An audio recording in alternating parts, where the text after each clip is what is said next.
திருமலா பால் அந்த நிறுவனத்தில் வேலை பார்த்த மேலாளர் நவீன் அவர்கள் 2 கைகளையும் பின்னாடி கட்டிட்டு தற்கொலை செய்திருக்கிறதா ஒரு நியூஸ்.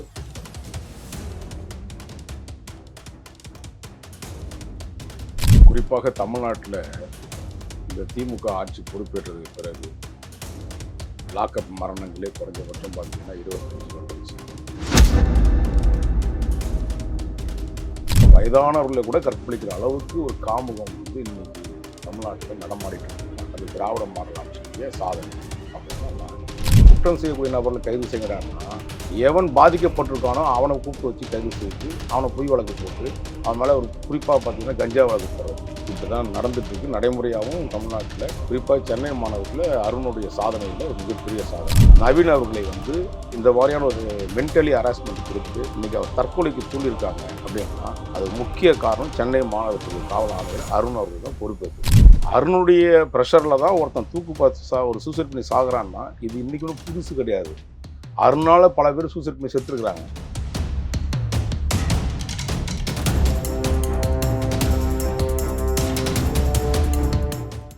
வணக்கம். இன்று நம்மிடையே இணைந்திருப்பவர் மூத்த பத்திரிகையாளர் திரு வராகி அவர்கள். அண்ணா வணக்கண்ணே. வணக்கம் பிரதர். எப்படி இருக்கீங்கண்ணே? பிரமாதம், இறைவன் ஆசீர்வாதம். கண்டிப்பாண்ணே. சமீபத்தில் நடந்த சில நிகழ்வுகளை, தமிழ்நாட்டில் நடந்த நிகழ்வுகளை பற்றி உங்களை கலந்துரையாடப்போம். அதில் குறிப்பிட்டு சொல்ல போனால் நேற்று மறுபடியும் வந்து ஒரு தற்கொலை, அதுவும் காவல்துறை சம்பந்தப்பட்ட ஒரு தற்கொலைங்கிற ஒரு வார்த்தை வருகிறது. திருமலா பால் அந்த நிறுவனத்தில் வேலை பார்த்த மேலாளர் நவீன் அவர்கள் 2 கைகளையும் பின்னாடி கட்டிட்டு தற்கொலை செய்திருக்கிறதா ஒரு நியூஸ். அதே நேரத்தில் கொளத்தூர் டிசி பாண்டியராஜன் அவர்கள் விடுப்பில் போயிருக்காரு. எப்படி பார்க்குறீங்க? குறிப்பாக தமிழ்நாட்டில் இந்த திமுக ஆட்சி பொறுப்பேற்றதுக்கு பிறகு லாக்அப் மரணங்களே குறைஞ்சபட்சம் பார்த்தீங்கன்னா 25 வந்துடுச்சு. அடுத்ததாக பார்த்தீங்கன்னா தமிழ்நாட்டில் எங்கே பார்த்தாலும் 234 தொகுதியிலையும் அதாவது நல்லது நடந்திருக்கோ இல்லையோ கொலை, கொள்ளை, கற்பழிப்பு, இன்னும் சொல்லப்போனால் வயதானவர்களை கூட கற்பழிக்கிற அளவுக்கு ஒரு காமுகம் வந்து இன்னைக்கு தமிழ்நாட்டில் நடமாடிட்டு இருக்குன்னா அது திராவிட மாடல் ஆட்சியினுடைய சாதனை அப்படின்னு தான் நான் சொல்கிறேன். நீங்கள் காவல்துறையில் கட்ட பஞ்சாயத்து செய்துதான் நடக்கப்பட்டதாக பரவலாக பேசப்படுற விஷயம். என்னை பொறுத்தவரையும் காவல்துறையில் ஒரு சில அதிகாரிகளுடைய மெத்தன போக்கு என்பது வந்து நம்ம தவிர்க்க முடியாத விஷயங்களா எடுத்துக்கலாம். ஒரு சில அதிகாரிகள்லாம் மெத்தனமாக இருந்துருவாங்க. ஆனால் சென்னை மாநகர காவல்துறையில் தொடர்ந்து வந்து கொலை, கொள்ளை, கஞ்சா, போதை வஸ்துக்கள், ஏன் வேண்டப்படாத இருந்தால் அவன் மேலே ஒரு பொய் வழக்கு, இப்படி தான் வந்து தொடர்ந்து நடக்கிற விஷயம்.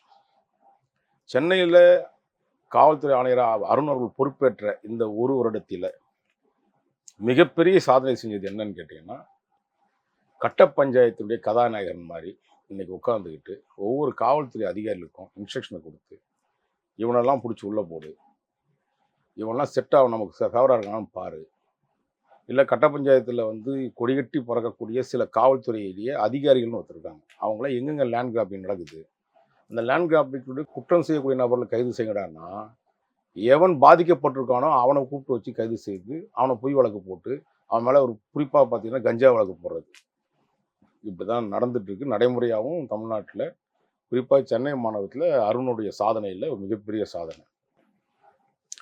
நவீன் திருமலா பால் என்ற நிறுவனம் வந்து ஆந்திராவில் மிகப்பெரிய நிறுவனம், பல கோடிகளை, பல ஆயிரம் கோடிகளை வந்து புரட்டக்கூடிய ஒரு நிறுவனம்.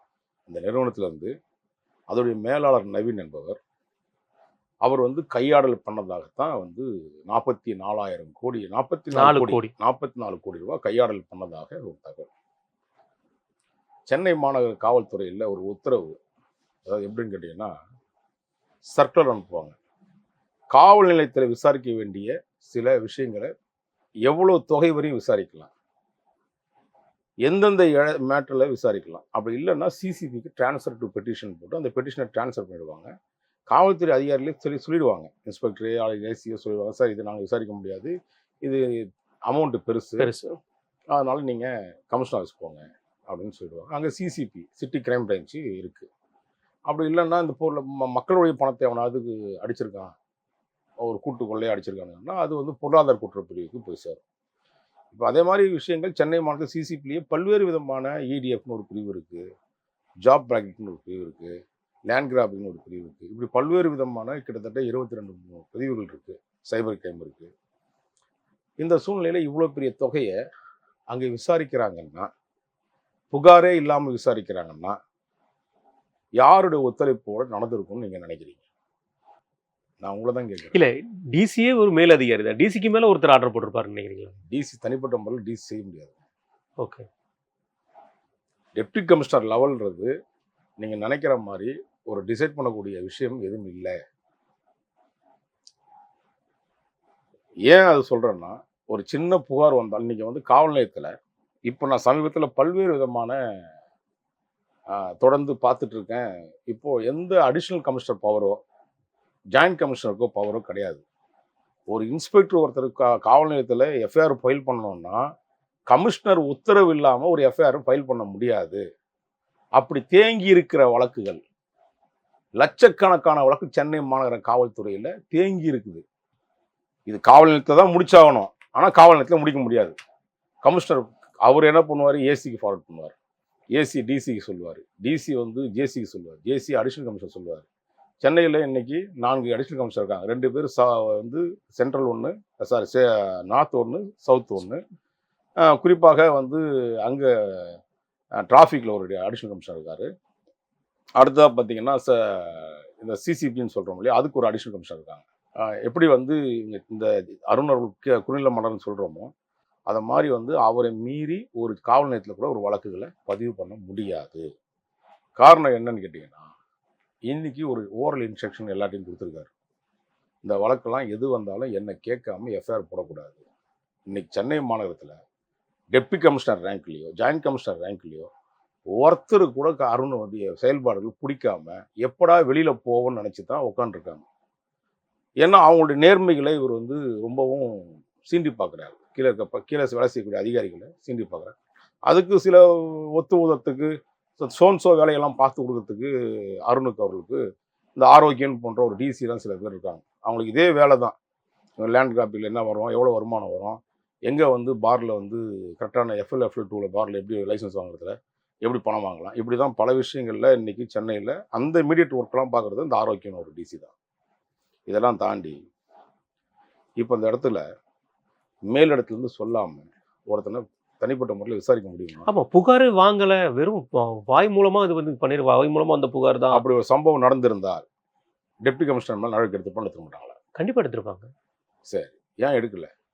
யாருடைய ஆசீர்வாதத்தின் பேரில், யாருடைய உத்தரவின் பேரில் நவீன் அவர்களை வந்து இந்த மாதிரியான ஒரு மென்டலி ஹராஸ்மெண்ட் கொடுத்து இன்னைக்கு அவர் தற்கொலைக்கு தூண்டியிருக்காங்க அப்படின்னா அது முக்கிய காரணம் சென்னை மாநகரத்துடைய காவல் ஆணையர் அருண் அவர்கள் தான் பொறுப்பேற்றுக்கணும்.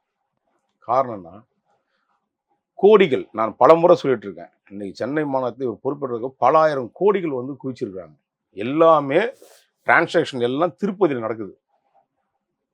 என்னடா சென்னையில் இங்கே வேலை பார்த்துட்டு இருக்கோம், எப்படி திருப்பதியில் நடக்குதுன்னு கேட்டிங்கன்னா, திருப்பதியில் அந்த அம்மையார் வந்து யமுனா தேவின்ட்டு அவருடைய மனைவி இருக்கிறாங்க. அவங்க வந்து இப்போ இங்கே சென்னை கஸ்டம்ஸ்க்கு வந்துட்டாங்க. முன்னாடி அவங்க திருப்பதி இங்கேருந்து ஒரு பெரிய அமௌண்ட் வந்து டிரான்சாக்ஷனில் அலிகேஷன் ஆகி அந்த அம்மாவை திருப்பதி டிரான்ஸ்ஃபர் பண்ணுறாங்க. அங்கேருந்து இன்னைக்கு தமிழகத்தினுடைய முதலமைச்சர் அவருடைய மனைவி அம்மையார் துர்கா அம்மையாரோட சில விஷயங்களை ஒரு மணல் வியாபாரி மூலியமாக, ஏன் குறிப்பாக பேர் சொல்ற ராஜப்பான்னு நினைக்கிற பேர், அவர் மூலியமாக திருப்பதியில் தான் இன்னைக்கு டிரான்சாக்ஷன் அமௌண்ட் எல்லாம் அவங்க செட்டில் ஆகுது. அருண் இன்னைக்கு பண்ணி கொடுக்குற வேலை என்னன்னா, சட்டத்துக்கு புறம்பான செயல்பாடுகள் இருக்கிற செய்யக்கூடிய நபர்களிடம் வந்து பணத்தை வாங்கி இது போன்ற நபர்களுக்கு வந்து பணம் பரிமாற்றத்தை கொடுக்குறாங்க. அதுவும் திருப்பதியில் கொடுக்குறாங்க. இதனால தான் இவ்வளோ ஒரு தமிழ்நாட்டிலேயே ஒரு காவல்துறை அதிகாரி மீது இப்படி ஒரு புகார்களில் தொடர்ச்சியாக வந்துட்டு இருக்க சூழ்நிலையில் நடவடிக்கை எடுக்காதுன்னு மர்மம்னா காரணம் அதுதான். அருணுடைய ப்ரெஷரில் தான் ஒருத்தன் தூக்கு பார்த்து ஒரு சூசைட் பண்ணி சாகுறான்னா இது இன்னைக்கு ஒன்றும் புதுசு கிடையாது. அருணால பல பேர் சூசைட் பண்ணி செத்துருக்குறாங்க.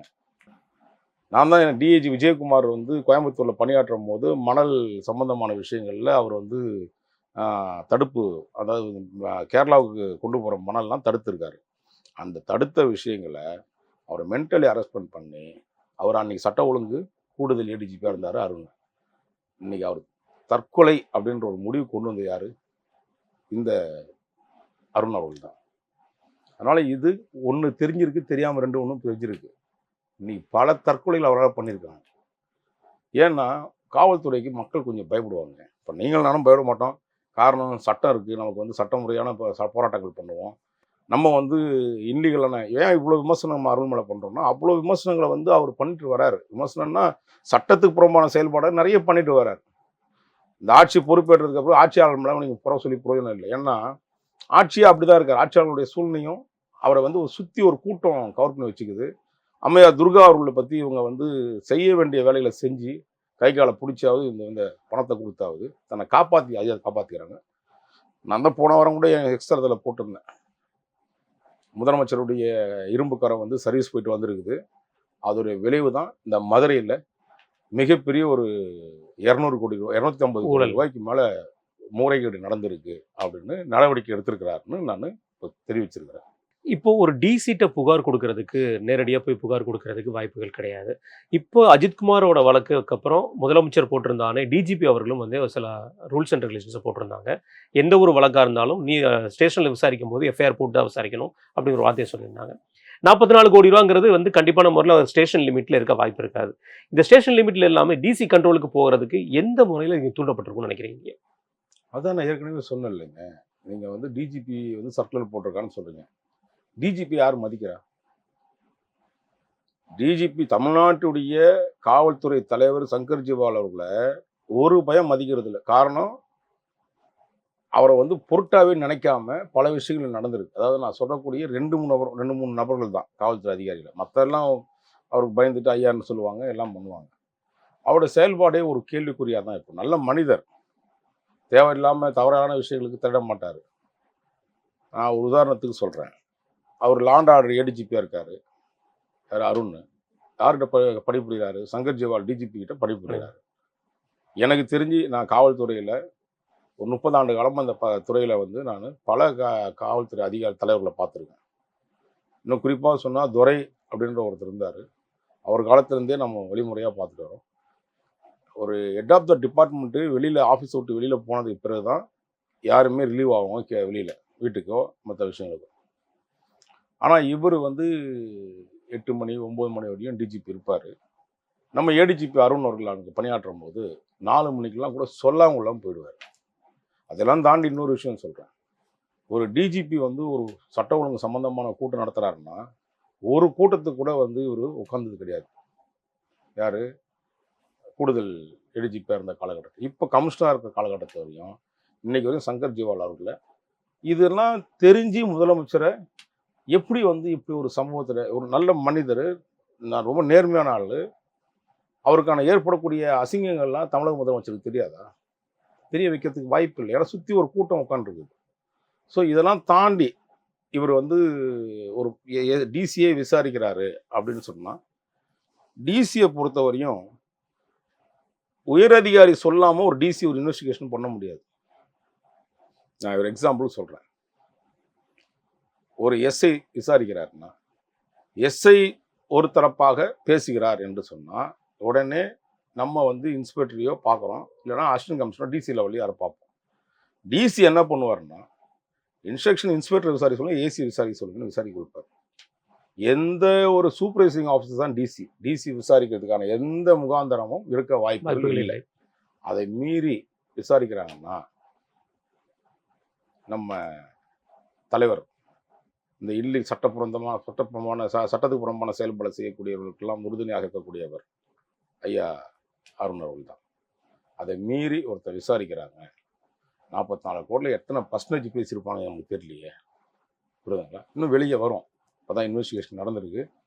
குறிப்பாக அந்த தரப்பில் என்னென்னா, என்னத்தான் வந்து ஒரு தரப்பும் முட்டி மோதி வந்து புகார் கொடுத்துருந்தாலும் முட்டு சந்தில் கொண்டு போய் முதலமைச்சர் நிற்க வைக்கிற வரையும் இவங்க விடவே மாட்டாங்க. காவல்துறையில் ஒரு களங்கம் ஏற்பட்டுட்டு தான் இருக்கும். இது வந்து நடைமுறையான விஷயங்களுக்கு எதிராக தான் சில செயல்பாடுகள் நடக்குது. இந்த மாதிரி முதலமைச்சரை நம்ம வச்சுக்கிட்டு வேறு வழி இல்லாமல் இன்னும் கடந்த 8 மாதம் வரையும் ஓட்ட வேண்டியதாக இருக்குது.